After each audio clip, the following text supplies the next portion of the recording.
funções exercidas, ou melhor, enfrentadas pelos agentes carcerários e pelas estruturas carcerárias do país. Pois bem, num exercício desse, onde que sabemos, vivemos, e temos que deixar aqui hipocrisias de lado. Todos nós temos resistência, com certeza, diante de um tema desse. Mas que temos que procurar enfrentar o problema. Temos que buscar a nossa formação cristã, o nosso espírito cristão. E buscar exatamente no amor de Cristo as forças que precisamos para enfrentar todas as alterações, mudanças e transformações que nós, até em função do próprio compromisso com o nosso mandato de representantes do povo, que acreditamos nessas transformações, devemos proceder.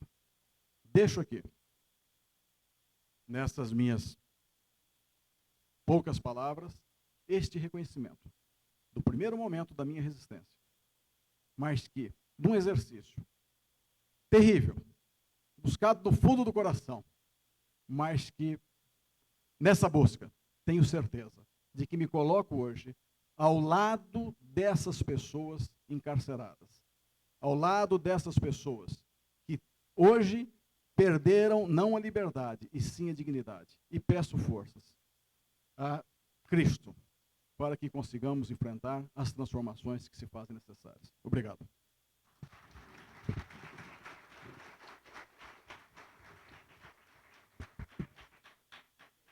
Com a palavra o deputado Renato Rainha, também autor do requerimento. Em seguida, falarão os líderes dos partidos.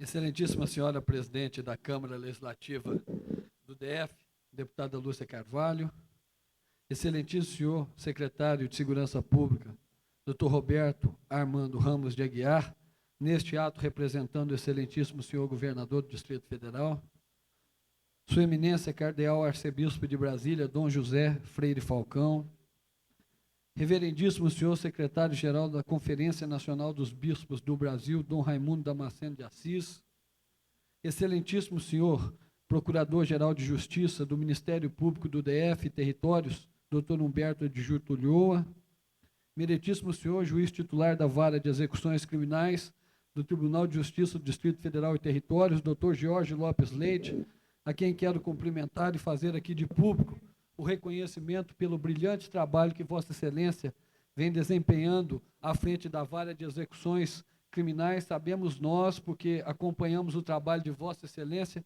com quais dificuldades Vossa Excelência vem aí se desdobrando para poder exercer o seu mistério. Pesados membros da Comissão de Justiça e Paz da Arquidiocese de Brasília, eu quero primeiramente parabenizar a CNBB por ter escolhido para esse ano um debate de um tema tão contraditório na sociedade.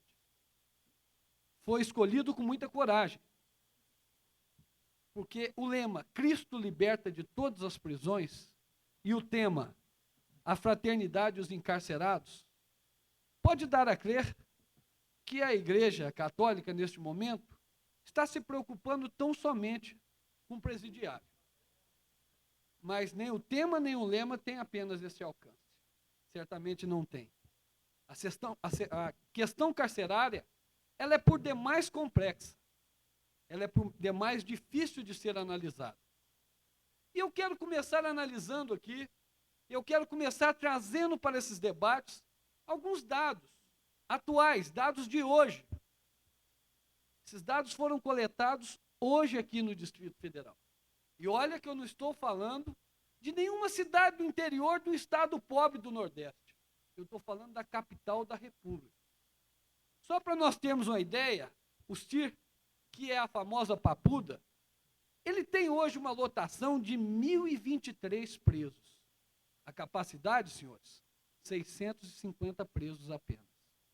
O NCB, que é o Núcleo de Custódia de Brasília, nós temos uma lotação de 752 presos. Qual é a capacidade? 552 vagas.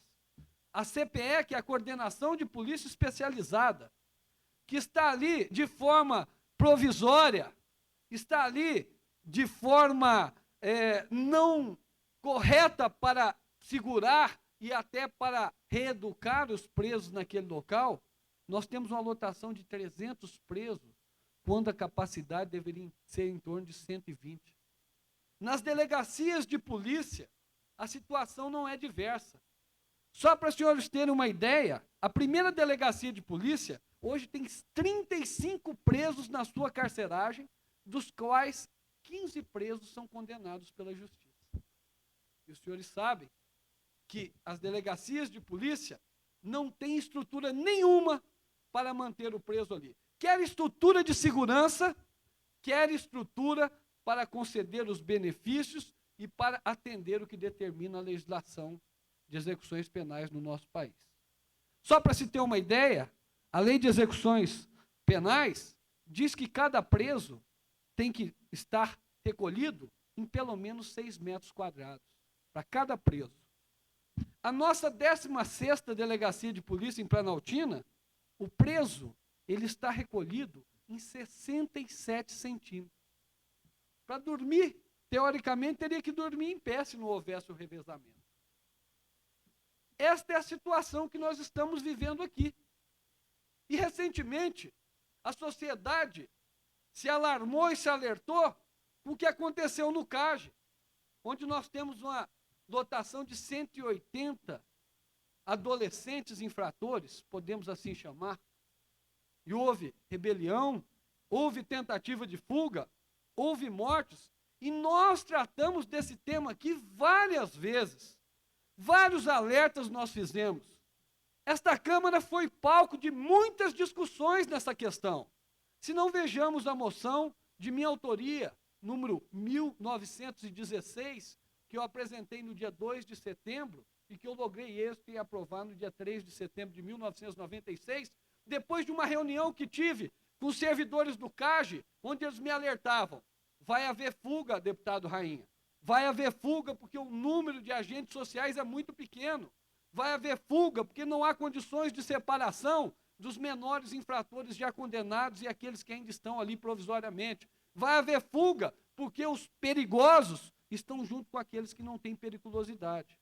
E esta Câmara aprovou essa moção, e esta Câmara debateu esse assunto, e esta Câmara alertou para este fato. Eu sei que as dificuldades são muitas, Eu sei que faltam recursos, faltam demais. Eu acredito que os recursos nós podemos dizer até que sejam nulos para a questão carcerária.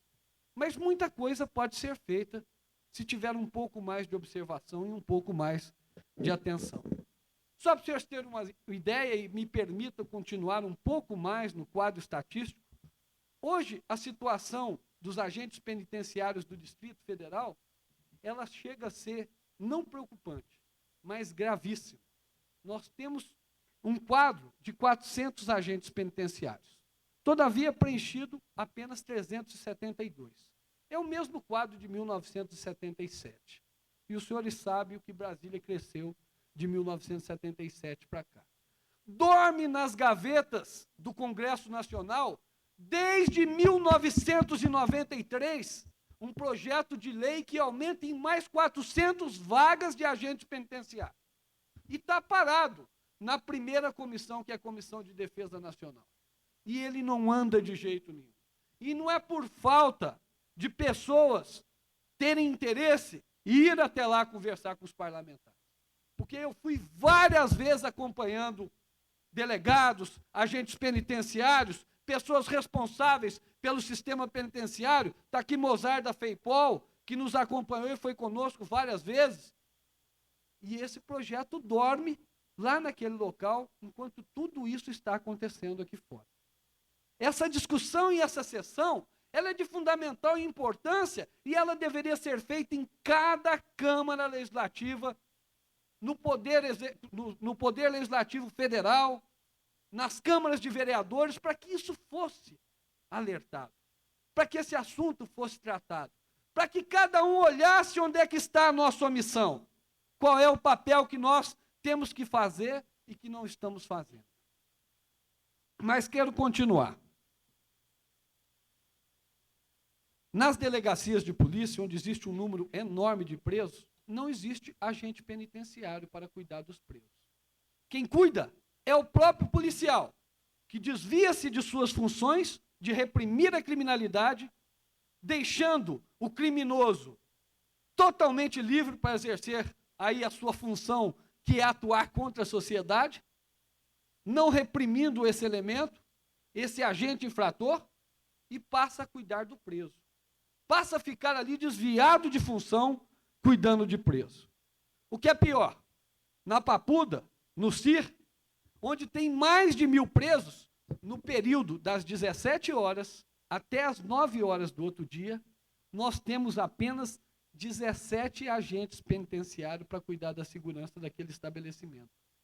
Então vejam, senhores, que a situação ela não é preocupante, ela é gravíssima. E o que é pior, quando foge um preso, quando há fuga de preso ou rebelião, a primeira coisa que se faz, e eu não estou fazendo crítica apenas a esse governo, eu estou fazendo uma constatação de anos e anos, a primeira coisa que se faz é condenar, é culpar o agente penitenciário e o responsável pelo estabelecimento prisional, que nós sabemos em que condições eles estão trabalhando, que nós sabemos sob qual pressão esses policiais, esses agentes penitenciários estão trabalhando lá dentro da Papuda, lá dentro do NCB, com salários reduzidíssimos, sem nenhuma condição de trabalho. E o que é pior, se um preso, por exemplo, ficar doente e tiver que ser hospitalizado, se desfalca para cada preso 2 agentes penitenciários do plantão. E aí diminui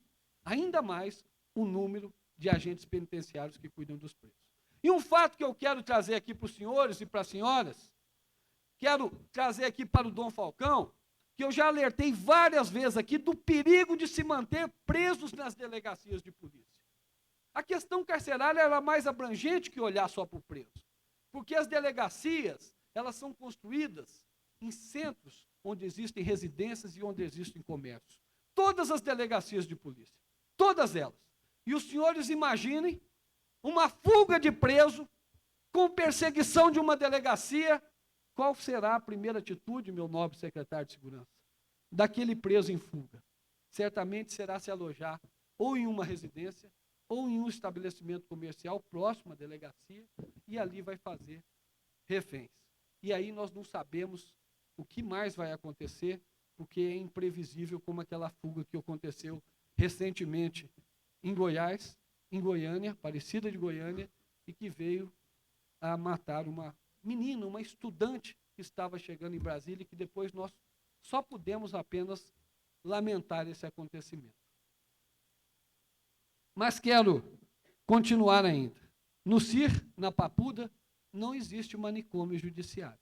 Existe apenas uma ala para que os presos com problemas psiquiátricos ou psicológicos mais graves fiquem ali separados.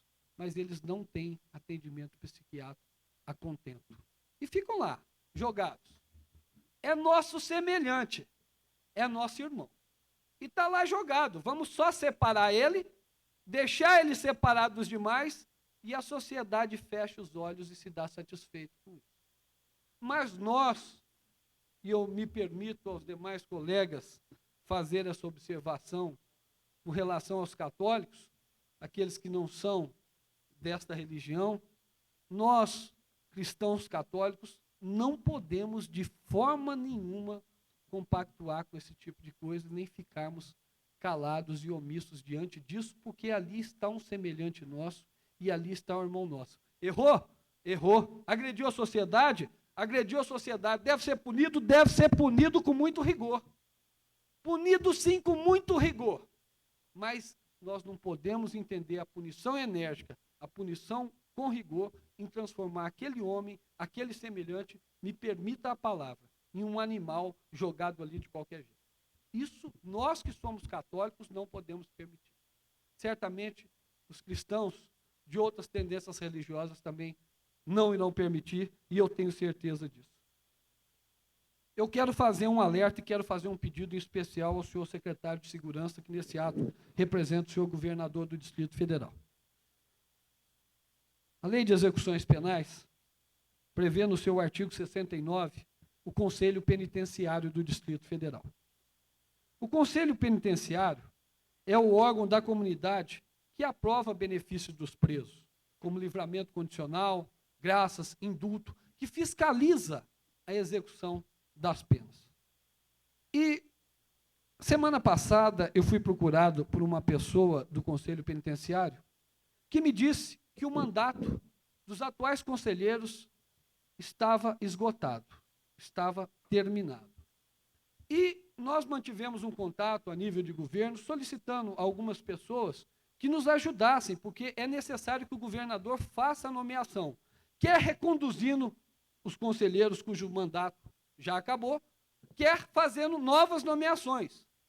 E havia, e houve, salvo engano, uma reunião hoje, terça-feira, e esses conselheiros não foram nomeados, pelo menos até a hora do almoço, esses conselheiros não haviam sido nomeados, o que impediu que houvesse esta reunião, certamente, do Conselho Penitenciário, o que impediu que, em plena campanha da fraternidade, o Conselho Penitenciário, que é o órgão comunitário que fiscaliza a execução das penas, que ele pudesse atuar, porque não havia conselheiros nomeados para isso.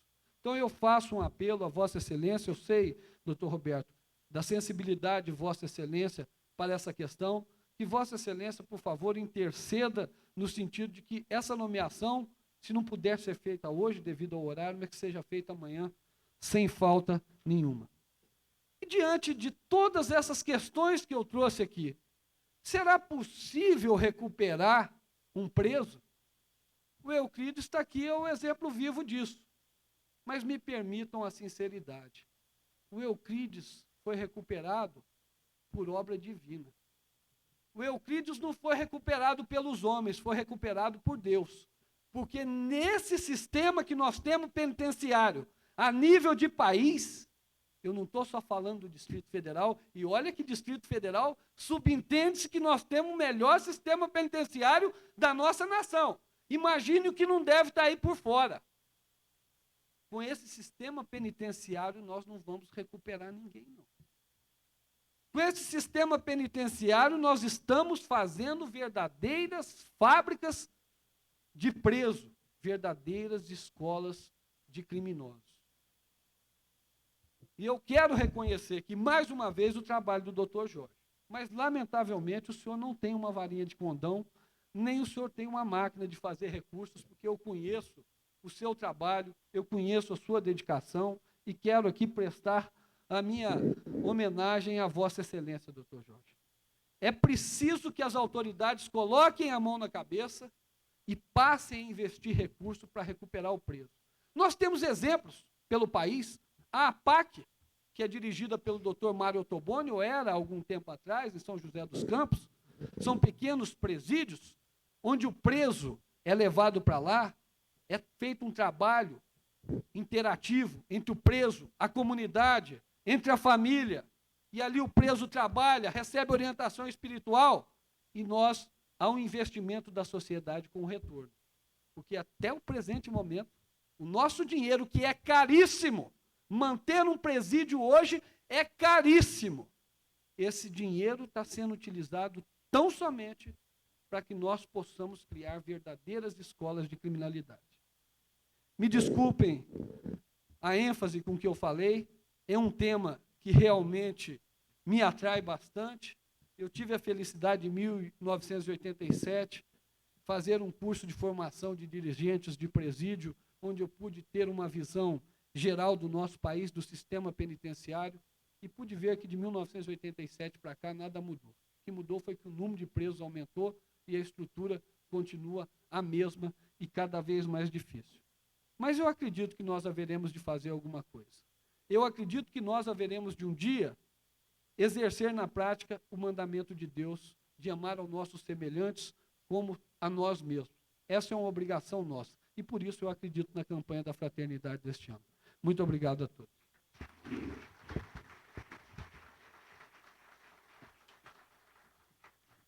Nós temos ainda 10 oradores inscritos, líderes e representantes da mesa. Então, eu pediria para que as pessoas pudessem ter objetividade. É claro que sempre os últimos acabam tendo prejuízo no momento da sua intervenção. No entanto, eu gostaria de solicitar a compreensão de todos para que a gente possa resumir.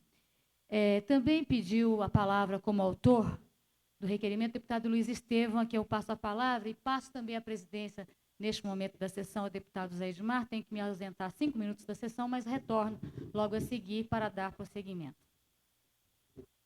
Com a palavra, o deputado Luiz Estevão.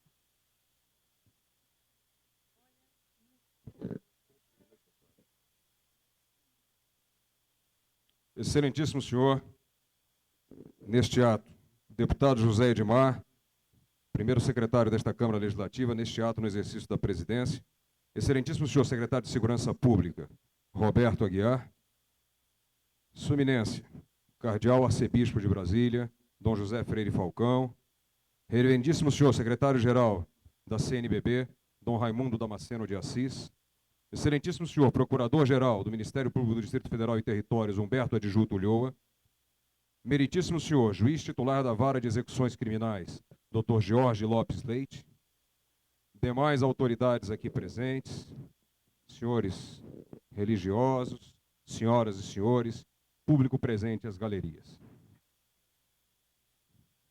Como prova da diversidade da natureza humana e da riqueza que Deus deu a todos nós para poder enxergar e interpretar cada mensagem de uma maneira diferente, eu gostaria de dizer a todos os presentes que enxergo no tema da campanha da fraternidade deste ano: Cristo liberta de todas as prisões, a fraternidade e os encarcerados, muito mais do que uma mensagem dirigida àqueles que se encontram atrás de nossas prisões, por terem sido julgados pela sociedade, merecedores de uma punição, por algum tipo de comportamento incompatível com aquilo que a sociedade prevê e espera. Mas serão só eles os encarcerados? Será que é só a essas pessoas que a campanha da fraternidade se dirige? Evidente que, se fosse só a essas pessoas, a campanha teria já seus grandes méritos.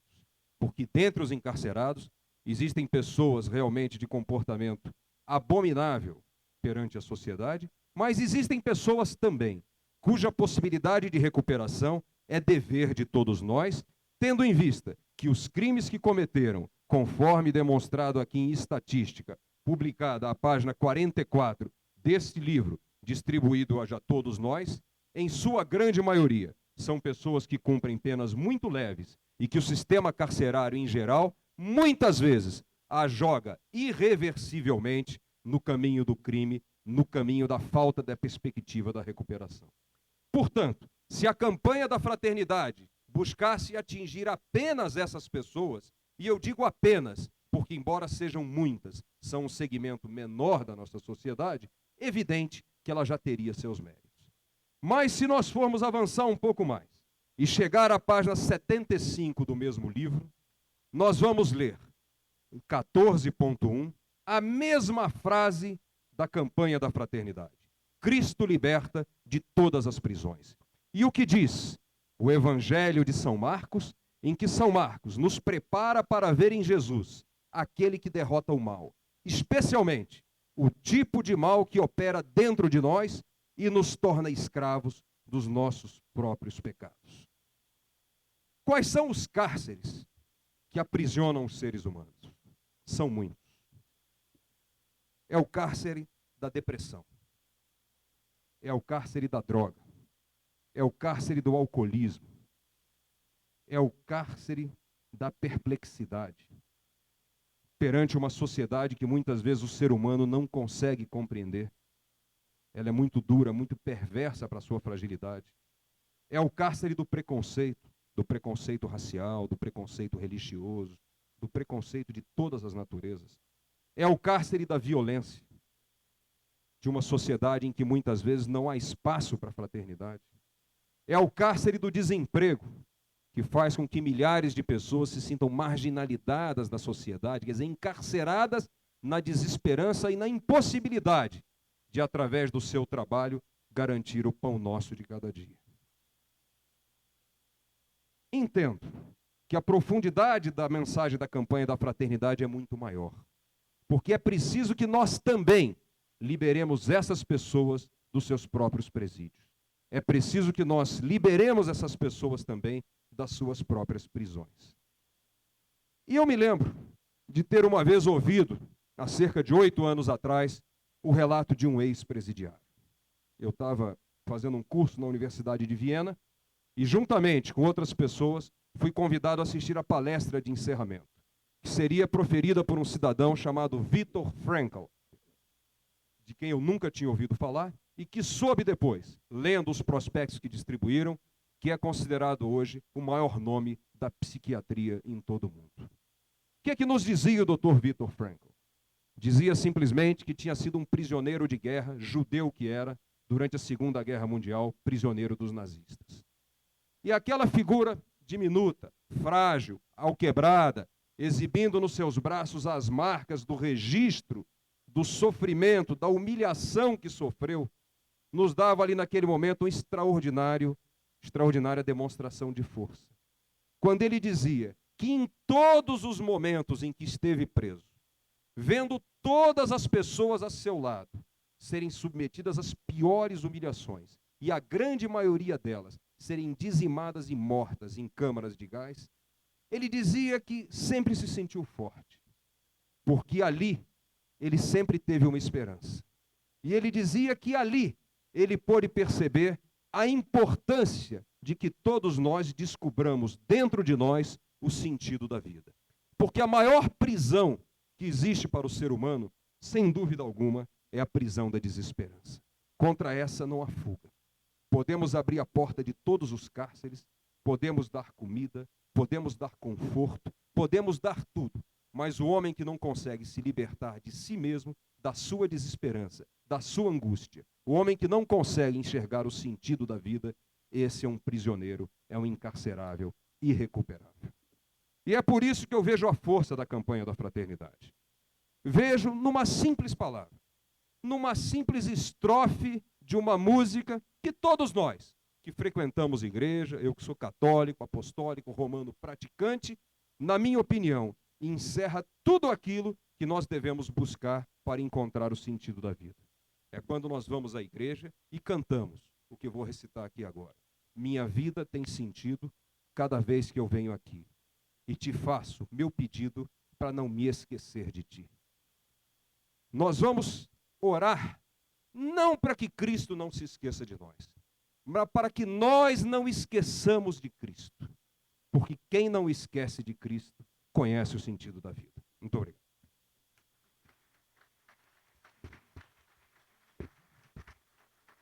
Convido para fazer uso da palavra o deputado Eurípides Camargo, líder do PT. Convido também a deputada Lúcia Carvalho a assumir a presidência do trabalho.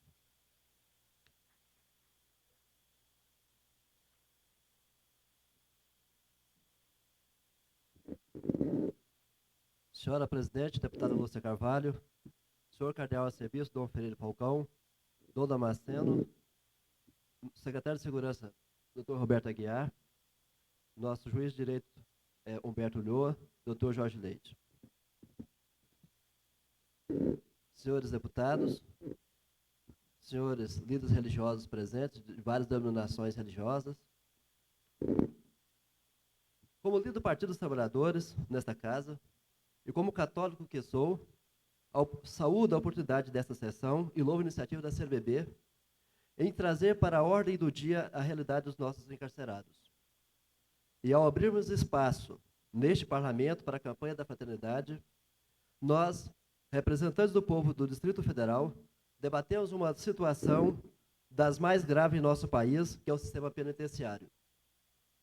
São quase 130 mil pessoas em todo o país a superlotar as penitenciárias, na proporção de 2,15 para cada vaga.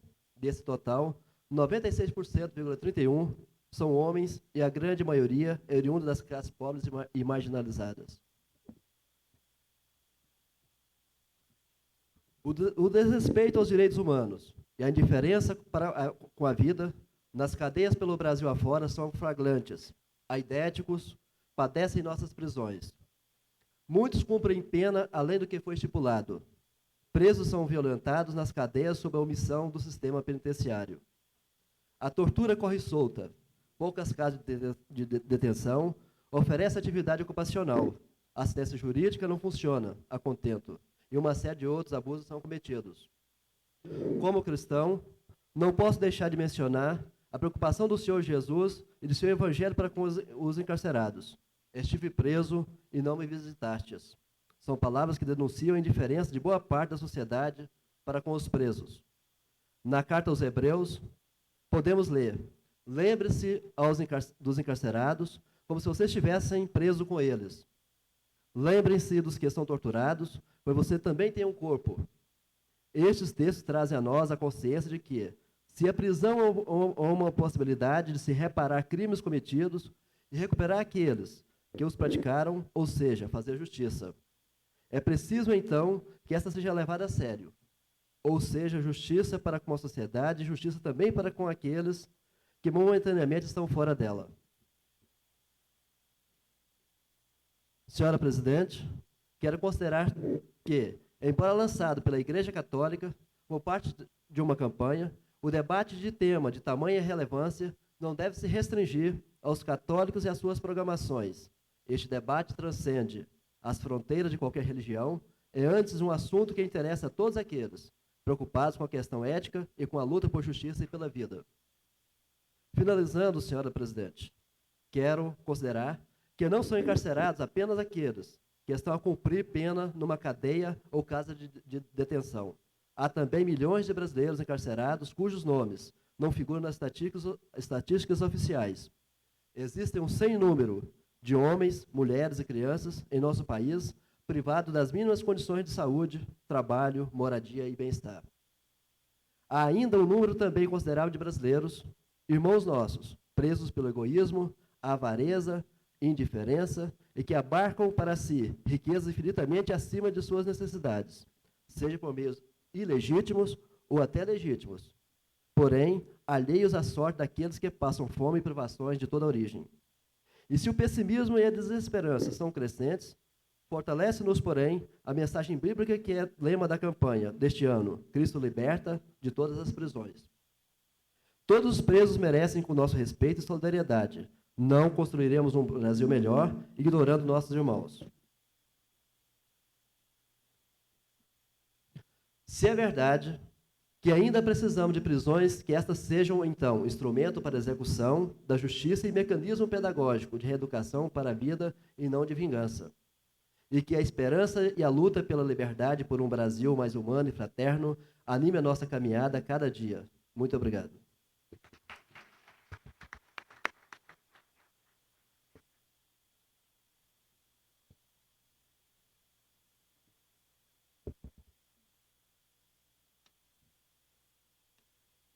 O excelentíssimo senhor Procurador-Geral da Justiça do Ministério Público do Distrito Federal, território Humberto Adjunto Ulloa, pede licença que ele tem que se retirar, mas está conosco neste ano, nesta campanha, e sempre esteve em todos os trabalhos que esta casa realizou. Portanto, uma salva de palmas e o nosso agradecimento pela sua presença no lançamento da campanha da Fraternidade.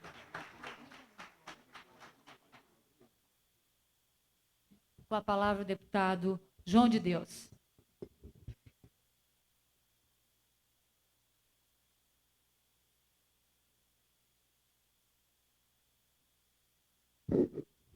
Excelentíssima senhora presidenta desta Câmara Legislativa do Distrito Federal, deputada Lúcia Carvalho, excelentíssimo senhor secretário de Segurança, Roberto Aguiar Niciato, representando o governador do Distrito Federal, sua eminência, o cardeal arcebispo de Brasília, Dom José Freire Falcão, referendíssimo senhor secretário-geral da Conferência Nacional dos Bispos do Brasil, Dom Raimundo Damasceno de Assis, excelentíssimo senhor Procurador-Geral de Justiça do Ministério Público do Distrito Federal e Territórios, Humberto Adjunto Ulloa, meritíssimo juiz titular da Vara de Execuções Criminais do Tribunal de Justiça do Distrito Federal e Territórios, George Lopes Leite, minhas senhoras e meus senhores. Eu vi aqui alguns relatos, inclusive, de um cidadão recuperado do mundo do crime, aonde ele dizia que os presos precisam de oportunidade. Eu acho que, além dos presos, tem milhões e milhões de cidadãos de bem que precisam de oportunidade. Precisa de emprego, de comida, de roupa e educação para os seus filhos. Eu via também o preso dizer que nós, deputados, os empresários, precisa ajudar a fazer leis que possa ajudá-los. Eu acho que nós devemos também fazer leis para que obrigue o indivíduo que mata para roubar um tênis fedorenta chulé a trabalhar e sustentar a família da vítima. Eu acho que, se não for assim, a sociedade nunca vai ser justa e nem igualitária. E nem fraterna. E hoje eu vejo a igreja lançar essa campanha da fraternidade dos presos. Eu vejo com muito pesar a religião do meu berço, a religião que eu pertenço, e a minha igreja defender bandidos. E não venham com essa história que Cristo disse: estive preso e não me visitaste. Cristo não era bandido. Cristo era um revolucionário do amor. Era contra a violência, contra o povo oprimido. E hoje o que a gente vê é os padres, nos seus apogeus, gozando da riqueza da igreja e sem nada a fazer para aqueles necessitados. E daí vem buscar mídia na casa do povo e na mídia nacional. Olha, os coitadinhos estão lá presos. Eles não são coitados, não, senhor.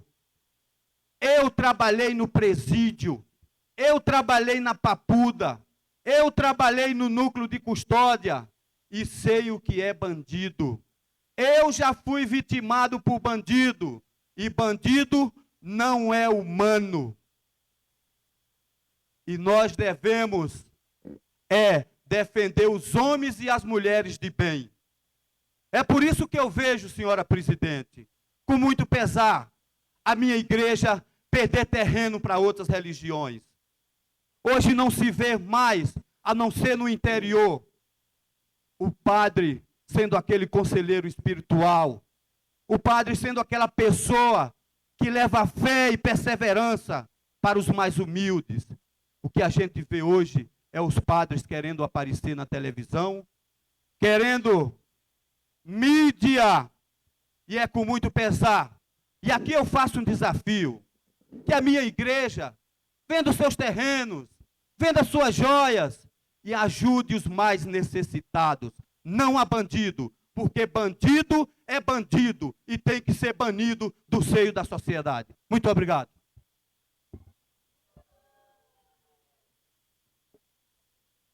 Esta casa, as pessoas têm o direito de pronunciar o seu pensamento. Portanto, o respeito a todos é importante que se faça, principalmente aqui no plenário. As galerias, nós entendemos que podem se manifestar no plenário, estão as pessoas, principalmente democratas, que comungam com as divergências. Com a palavra, o deputado Zé Edmar.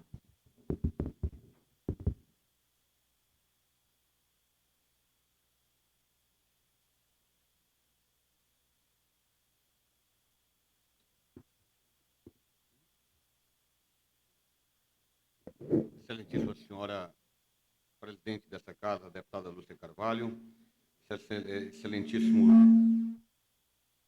Sua Eminência Cardeal Arcebispo de Brasília, Dom José Freire Falcão, prezado secretário-geral da Conferência Nacional dos Bispos do Brasil, meu dedicado amigo, Dom Raimundo Damasceno, excelentíssimo senhor juiz de direito, doutor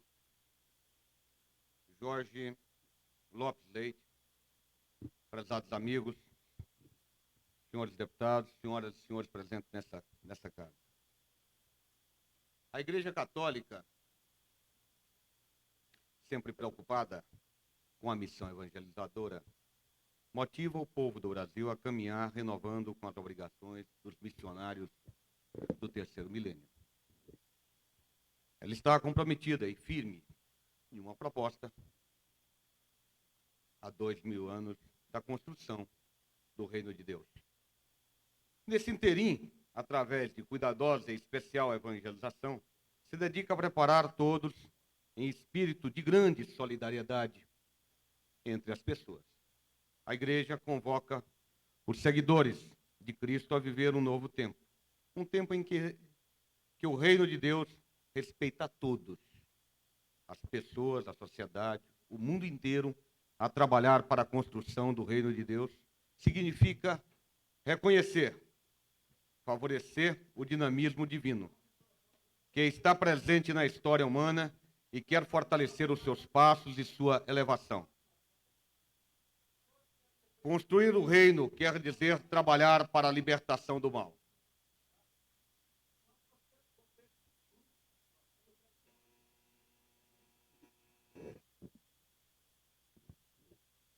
Construir o reino quer dizer trabalhar para a libertação do mal, sob todas as suas formas.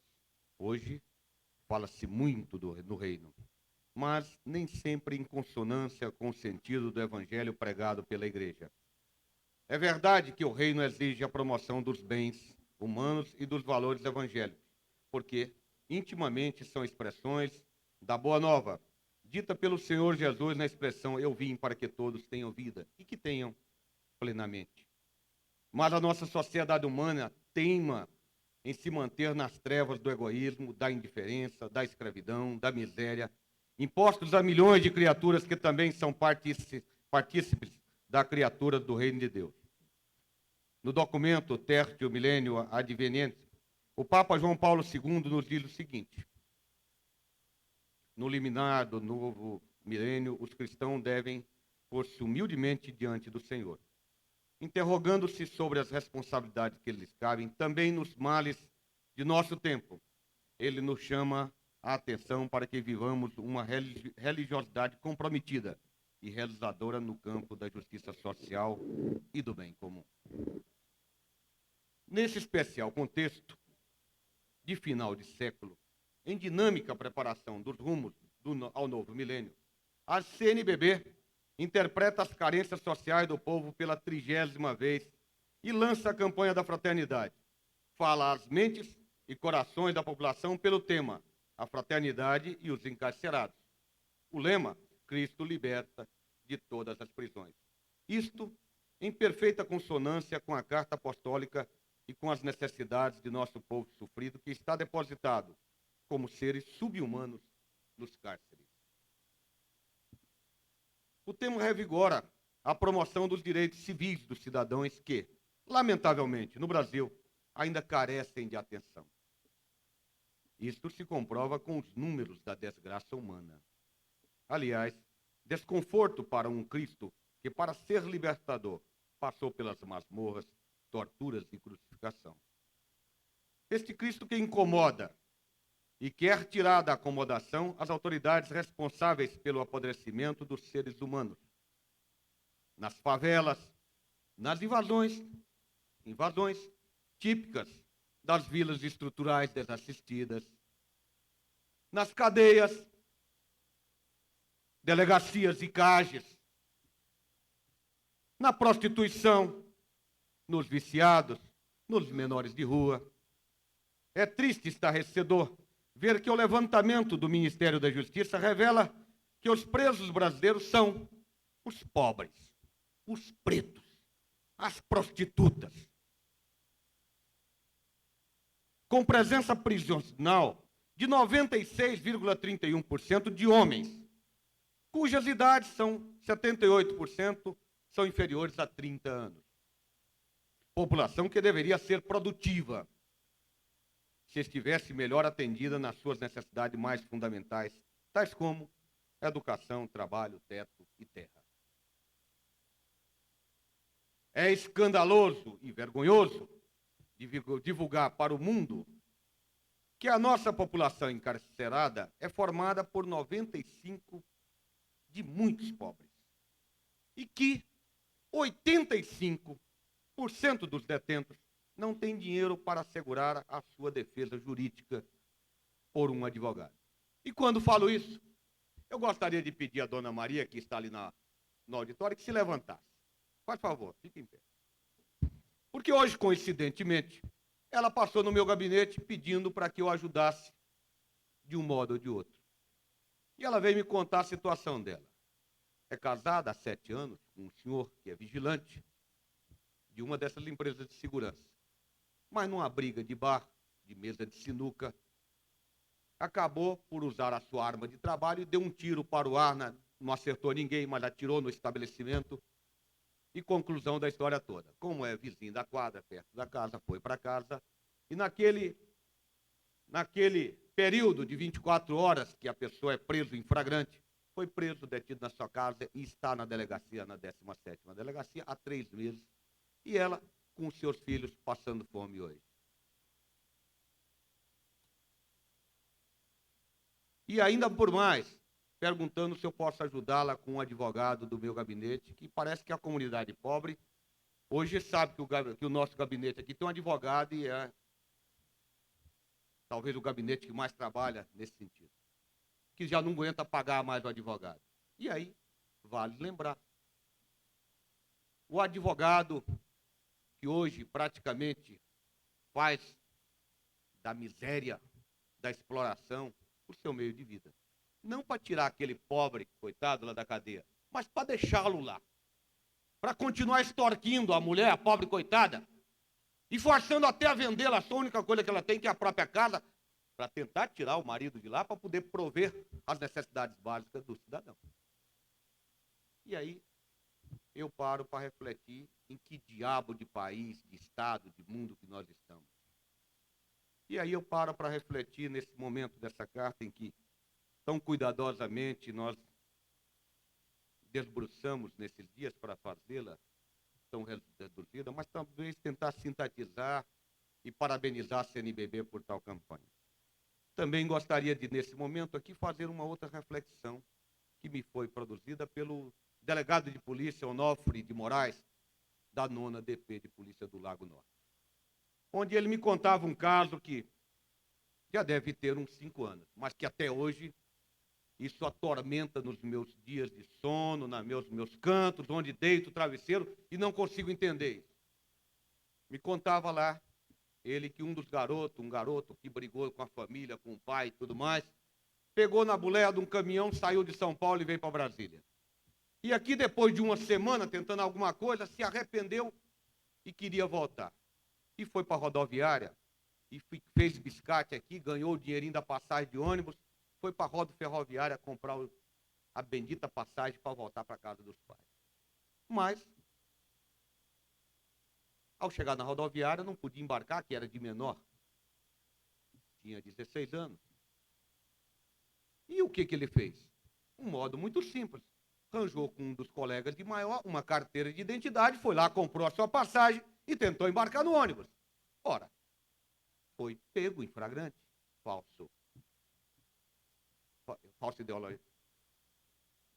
falsidade ideológica, e foi para a 2ª DP, e foi encarcerado junto com os marginais. E aí, depois disso acontecer, depois de uma semana o garoto lá, depois de começar a esclarecer o fato, alguém deu-se por conta do garoto, do sofrimento que o garoto passava, tirou o garoto dali da delegacia, o garoto foi para São Paulo. Mas um belo dia, chega o senhor, seu pai. E o senhor, seu pai, não queria nada, queria simplesmente matar o filho do delegado de polícia que prendeu, ou do juiz que prendeu seu filho. Porque aquele garoto, ele queria ver o garoto morto.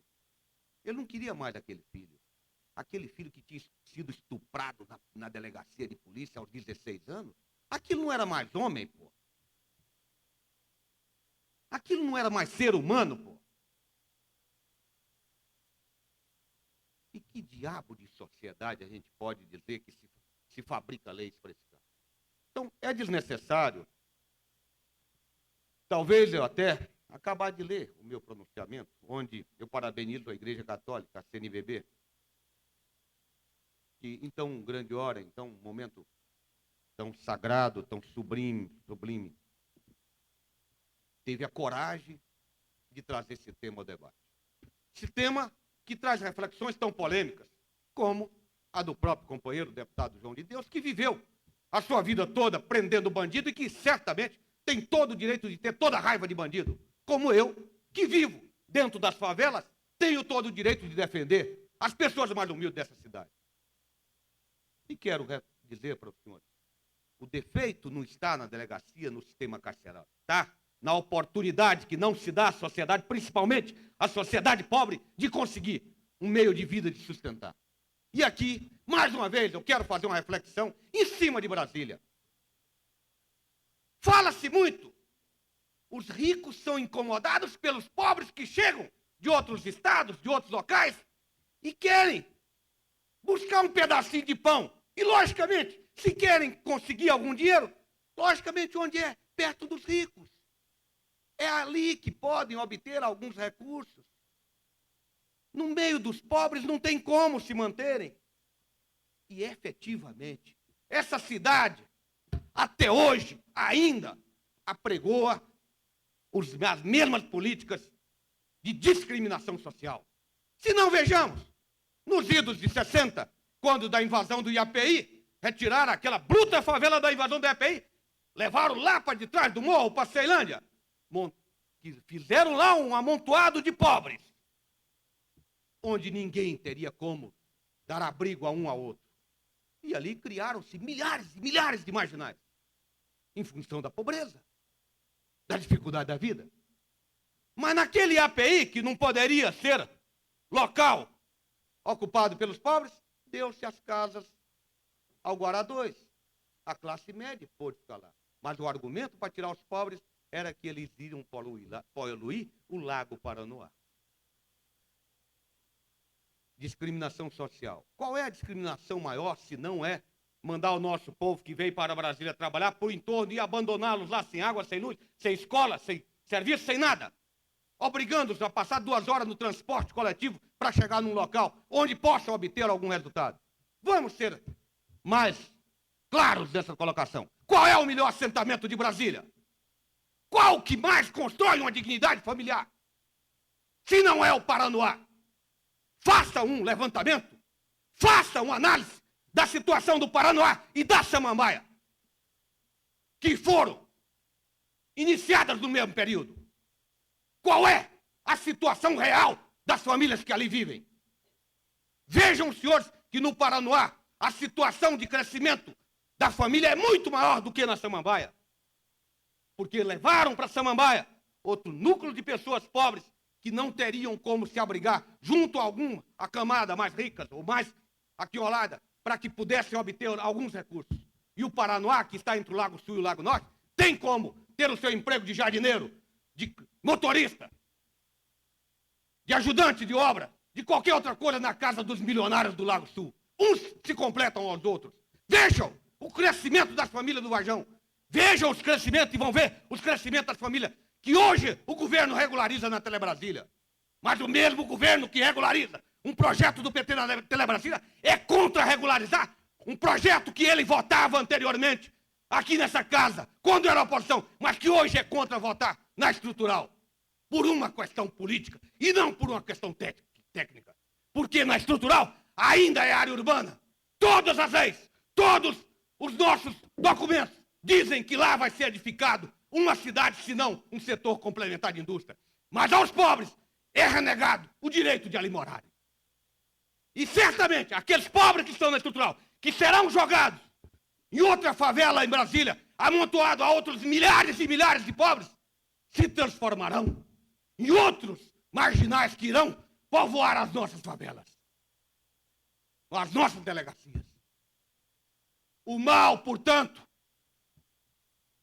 não está no efeito.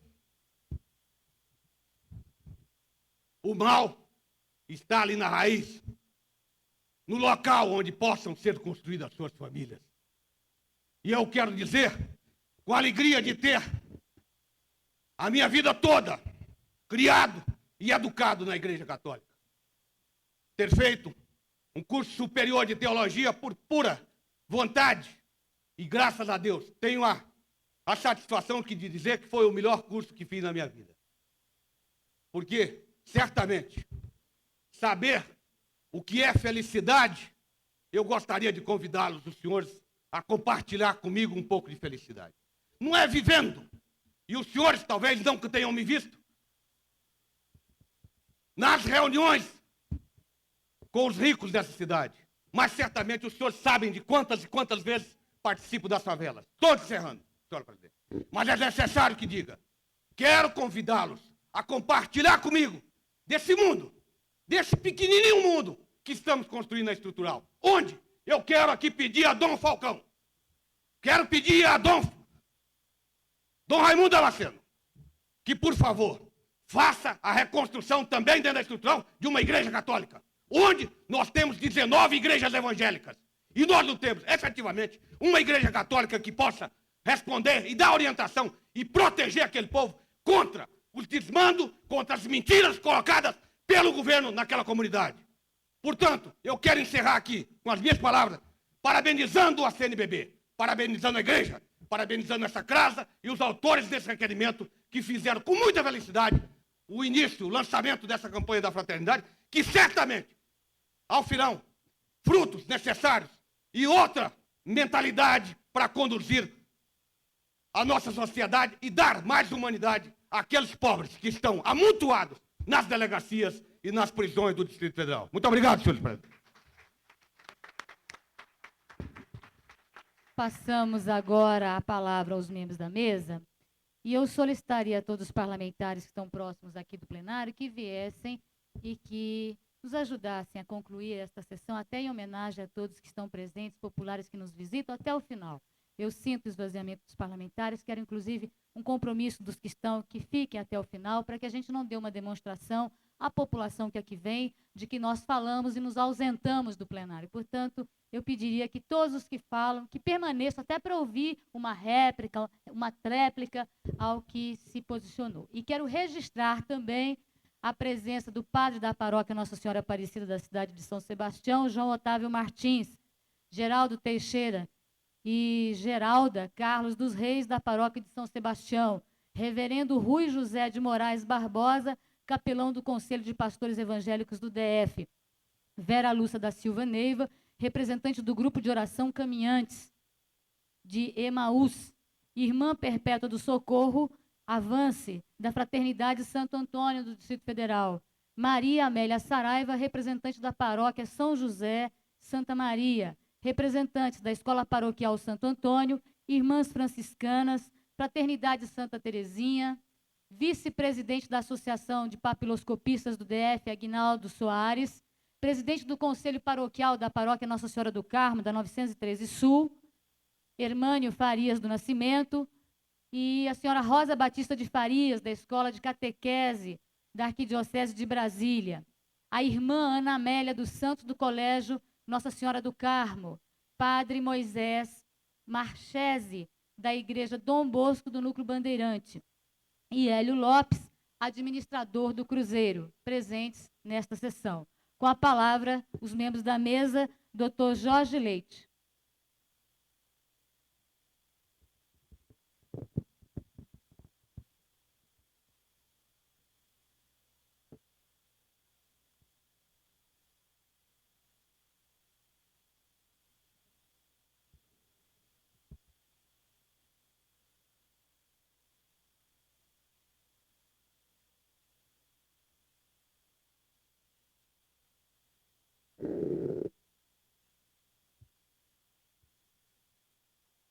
Excelentíssima senhora presidenta da Câmara Legislativa do Distrito Federal, deputada Lúcia Carvalho, excelentíssimo senhor secretário de Segurança Pública, doutor Roberto Armando de Aguiar, neste ato representando Sua Excelência, o senhor governador do Distrito Federal, Sua Eminência Cardeal Arcebispo de Brasília, Dom José Freire Falcão, Reverendíssimo senhor secretário-geral da CNBB, Dom Raimundo Damasceno de Assis, Excelentíssimo senhor Procurador-Geral de Justiça do Distrito Federal, Humberto Adjuto Ulloa, senhores deputados, minhas senhoras e meus senhores.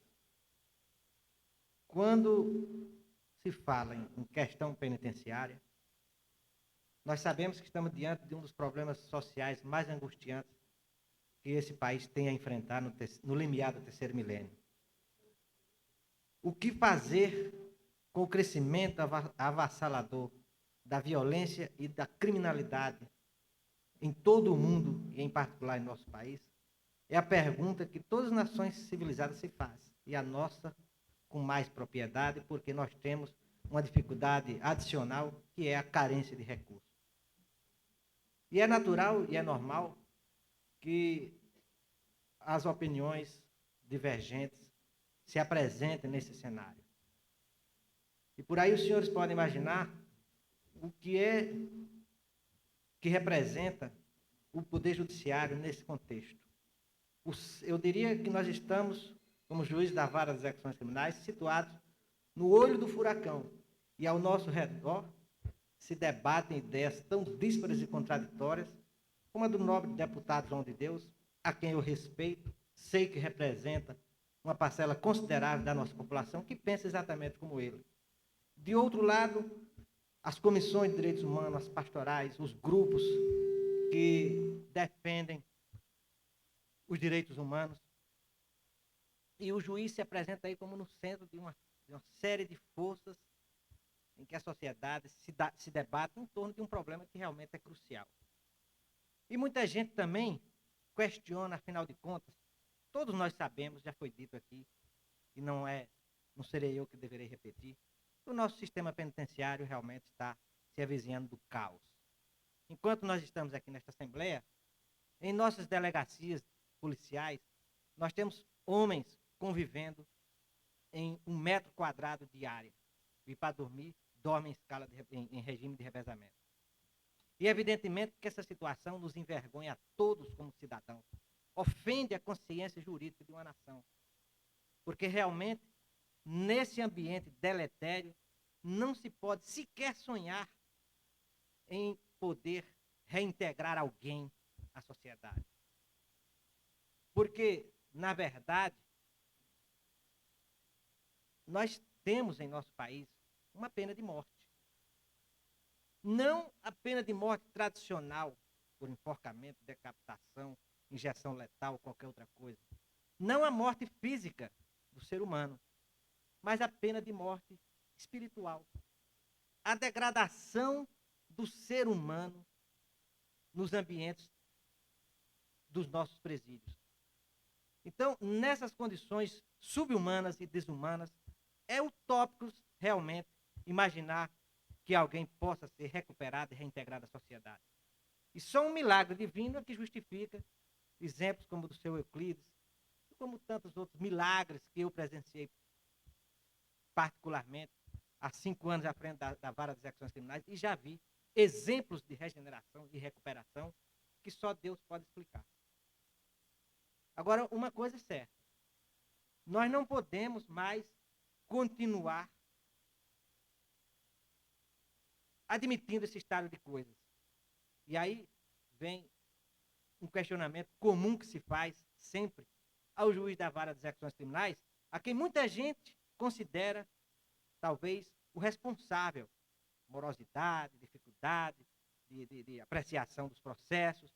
Alguns acham, inclusive, que presos cumprem suas penas e continuam presos porque o juiz não se manifesta. Eu tenho o orgulho e a satisfação de dizer que aqui em Brasília não existe nenhum preso com pena cumprida. Eventualmente, posso admitir que alguém que cumpriu os requisitos temporais para a progressão do regime ainda não tenha sido o seu pedido apreciado, em função da exiguidade de recursos postos à disposição do juiz para avaliar o merecimento de quem deva ou não deva ser trazido paulatinamente ao convívio social. E uma das indagações que se fazem ao juiz das execuções criminais é esta: se não é o Senhor, quem é o responsável por isso? Afinal de contas, a quem devemos creditar a responsabilidade por esse caos que se instalou no nosso sistema penitenciário? E eu digo aos senhores, com toda a humildade e sem a pretensão de querer acusar ou me defender, acusar alguém ou me defender das minhas responsabilidades, eu digo aos senhores com toda sinceridade que eu encontro duas categorias de pessoas responsáveis por esse caos. Em primeiro lugar, nós, as autoridades, que lidamos diretamente com o problema e não fazemos o que deveríamos fazer para evitar que continue a acontecer o que acontece atualmente. Pode ser que alguns vão encontrar justificativa na dificuldade de recursos, né? na dificuldade, na falta de meios para cumprir a sua missão institucional, certo? Então, essas são as primeiras pessoas que seriam responsabilizadas. Mas, em segundo lugar, nós temos os responsáveis indiretos por esse estado de coisas, pela falta de recursos para que os responsáveis diretos possam agir, né? Pela falta de compreensão das dificuldades que nós enfrentamos para lidar com esse problema crucial, que não é um problema meu, apenas meu, como juiz da vara das execuções criminais, mas um problema de cada cidadão que amanhã vai ser obrigado a conviver com as pessoas que saíram do cárcere despreparados para a vida em comunidade.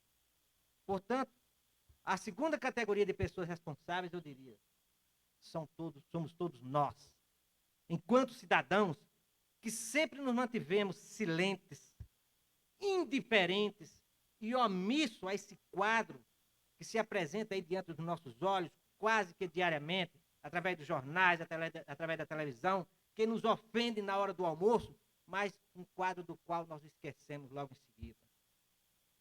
Portanto, é extremamente oportuno que a Confederação Nacional dos Bispos do Brasil, entidade que se fez respeitar na história dessa república, mais uma vez, levante a sua voz em defesa, não de bandidos, como alguém poderá pensar, mas em defesa da própria sociedade. Porque este é o papel maior, é a finalidade maior da pena, segundo a moderna doutrina penal. Não é apenas a vingança das pessoas que sofreram atos nas mãos de criminosos, mas é também um esforço de cada um de nós para possibilitar aquele cidadão, aquele criminoso, que possa reintegrar-se novamente à sociedade após o cumprimento da sua pena. E eu diria que para conseguir esse desiderato maior da execução penal, nós temos que buscar, juntos, autoridades e povo, uma forma racional de equilibrar as diversas tendências. A defesa daqueles que sofreram nas mãos de criminosos, a defesa dos direitos humanos do preso, a defesa maior da sociedade. Então nós temos o dever de buscar, com a sociedade, estabelecer um equilíbrio entre três forças antagônicas fundamentais, que são, em primeiro lugar, punir quem errou, punir quem ofendeu as regras da convivência social. Em segundo lugar, defender a liberdade individual, sim, de muitas pessoas que são injustiçadas quando um Estado burocrático e opressor se lança contra o cidadão e, às vezes, injustamente o levam à prisão. Nós devemos fazer um esforço para resgatar esse homem para a liberdade, porque o direito visa, fundamentalmente, o engrandecimento do homem e não a sua destruição. E, em terceiro lugar, e talvez a força que interage com as demais, talvez seja que deve se sobrepor sobre todas as demais, que é a paz social. Nós não podemos defender os interesses dos encarcerados sem pensar também na tranquilidade da nossa sociedade. E nós sabemos, todos aqueles que trabalhamos nessa área, que muitas vezes o lobo se traveste de cordeiro para buscar uma oportunidade de voltar à sociedade, com a Bíblia debaixo do braço, como se tivesse convertido. E meu querido amigo Tranquilino já sofreu isso na pele. E todos aqueles que trabalham com o sistema penitenciário também já sofreram decepções de acreditar em alguém e essa pessoa depois se revelou um falso, que apenas se aproveitou daquela oportunidade para tentar reingressar dentro da sociedade por vias transversas. Então nós precisamos realmente buscar o equilíbrio dessas tendências. Sem isso, nós não conseguiremos, nós vamos ficar aqui num debate estéril, né? De um lado, aqueles que defendem maior rigor no tratamento dos criminosos e que conseguiram, em 1990, a aprovação de uma lei, a Lei dos Crimes Hediondos, que impossibilita a progressão nos regimes prisionais e obriga o preso a cumprir integralmente a sua pena no regime fechado, e que é ditada desde 1990 até agora, não provocou qualquer efeito sobre a criminalidade e a violência no nosso país. Afinal de contas, estupros, latrocínios, tráfico de entorpecentes continuam do mesmo jeito, como se não houvesse esse rigor maior. Então é utópico imaginar que a simples endurecimento do tratamento penal irá inibir a criminalidade. É preciso muito mais do que isso. E é preciso que nós façamos efetivamente um esforço sério, dirigir nossas energias no sentido de procurar transformar o presídio que hoje nós temos e que é o grande centro de realimentação da violência e da criminalidade em nosso país, porque 85% das pessoas que estão encarceradas são reincidentes. E nós temos o dever de juntos procurar uma solução para esse problema angustiante. Citaram aqui o exemplo da APAC de São José dos Campos. Em São José dos Campos, o índice de reincidência criminal, historicamente, há mais de 10 anos, fica abaixo dos 5%. Por quê? Porque ali a comunidade e as autoridades se lançam numa luta, não para regenerar ninguém, porque, afinal de contas, a regeneração de alguém é um esforço muito íntimo, muito pessoal. Tem que ser de dentro para fora. Ninguém vai regenerar ninguém na marra. Mas apenas ensinar, mostrar opções de vida àqueles que nunca tiveram oportunidade e às vezes nem têm consciência do seu comportamento antissocial e da sua anticidadania. Porque anticidadão, criado nas periferias, está tendo dentro do presídio a oportunidade não de se reintegrar à sociedade, de se regenerar, de fazer uma reflexão crítica dos seus atos, mas está tendo a oportunidade de ser todos os dias aviltado em sua dignidade humana. Portanto, este é o desafio lançado a todos nós no limiar do terceiro milênio. O destino dos encarcerados hoje está umbilicalmente ligado ao nosso próprio destino. Porque se nós não conseguirmos atuar de forma racional, nós vamos cada vez mais construir muros mais altos nas nossas casas e cada vez mais nos cercar de cães ferozes em nossas residências, que servirão de prisão para nós. Mas o nosso filho, no momento que for comprar o pão, no momento que for para a escola, no momento que for na casa da namorada, estará sujeito à violência das nossas ruas. Portanto, essa é a reflexão que eu faço, que eu lanço a todos nós, e assumo a minha parcela de responsabilidade na condução desses problemas, e acho que estou efetivamente à altura desse desafio, não para dizer e para ditar as regras, dizer de que forma nós podemos enfrentar esse problema, mas apenas para servir como centro catalisador da discussão e das diversas tendências que nós observamos hoje dentro da sociedade em torno dessa questão.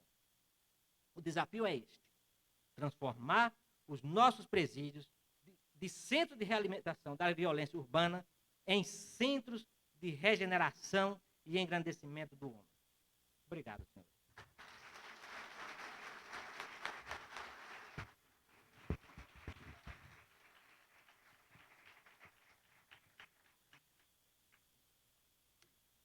Com a palavra, representante da CNBB, Dom Damasceno, que eu até aviso os membros da mesa, se eles desejarem, podem falar aqui mesmo, não precisam sair da mesa. Eu me esqueci, peço desculpa, doutor Jorge Leite, de não ter facultado o direito de falar direto da mesa.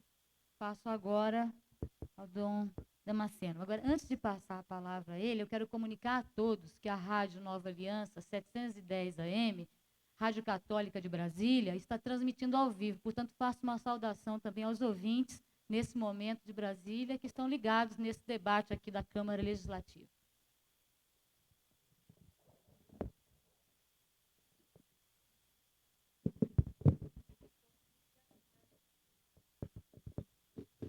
Excelentíssima senhora presidente da Câmara Legislativa do Distrito Federal, deputada Lúcia Carvalho, eminentíssimo senhor cardeal, Dom José Freire Falcão, arcebispo metropolitano.